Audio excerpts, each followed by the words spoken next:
Seems the trend lately is to go tabletop, but here, we're going shelf top.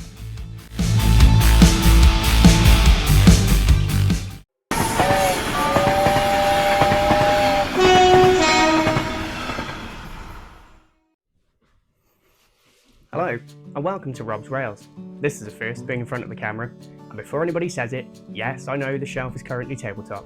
If you're new here, my name's Rob, and this video is the start of a series where I'm going to be building my first completed model railway layout, and that word completed is doing a lot of work here. I might be a total novice when it comes to layout building, but I've been interested in model railways for years, and like a lot of people, I've never actually got past laying a bit of track. Life, space, motivation, it all gets in the way. So this time, I wanted to do something small and that I can realistically finish, and that's where this project comes in. My plan is to build an Inglenook shunting puzzle layout, and the whole thing is going to be built on a 4-foot floating shelf. The main motivation for this is space. I don't have room for a full-size layout, and I don't want something that needs to live on the floor or constantly be packed away. A shelf layout means it can live permanently on the wall, out of the way, and always ready to run. The second reason is motivation. I want something I can realistically finish, rather than biting off more than I can chew and ending up with another half-built project. An Inglenook is small, but still offers loads of operational interest and play value. And finally, this build is about learning and practice. I want to improve my skills with track laying, ballasting and scenics before moving on to a bigger project. So this layout is going to be my practice ground for all of that. Ultimately, the goal here is to create something small enough to actually finish, something interesting to operate, and something that lets me practice my skills without being too overwhelmed. So let's take a look. The plan for the layout is going to be based around an Inglenook shunting puzzle and will be 4 foot long, the length of this shelf, which I picked up for around £15 at my local Argos.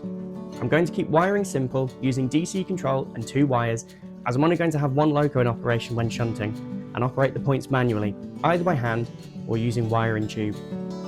For anyone who's not familiar, at the basic level, an Inglenook is a small goods yard with a simple but surprisingly addictive operating challenge. You've got a head shunt, 3 sidings, and a handful of wagons. The goal is to rearrange a set of wagons into a specific order using a limited amount of space. It sounds simple, but it can actually be surprisingly challenging and really satisfying to operate. It's perfect for a shelf layout because it gives you plenty of operation in a very small space.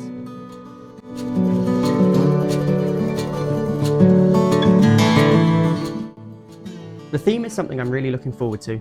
With all the fantastic locos recently released and on the way with ties to a certain island, this layout will have a loose railway series theme to it. I'm not setting it in a specific location or era, as this is more about practicing my techniques and having something I can enjoy operating than being 100% accurate.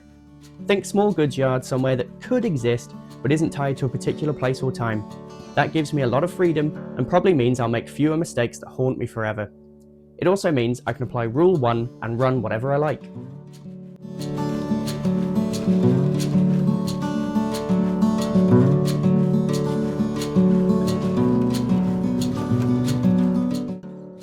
I want this to feel like it's in a more rural location, possibly just a small yard at the top end of a branch line to serve the local community.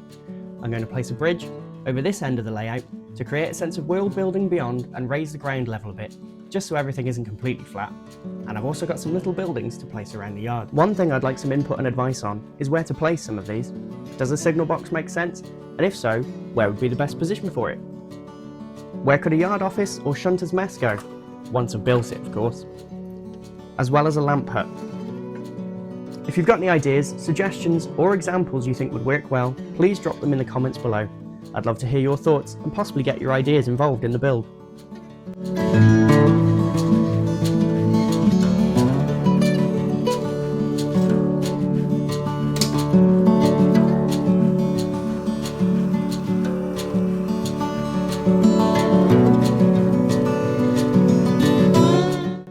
So that's my grand plans for this little layout.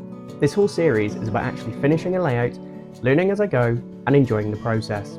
The videos in this series will be coming out as I'm able to make enough progress as life and time allows, but trust me, I will get there, eventually. Next time, I'll be looking at getting track laid down and deciding how to operate the points. Is the old hand of God too simplistic, or am I better off going wiring tube? Let me know what you think. In the meantime, if you enjoyed the video, give it a like. And if you want to follow along with this build from start to finish, make sure you're subscribed so you don't miss any of it. Thanks for watching, and I'll see you in the next one on Rob's Rails.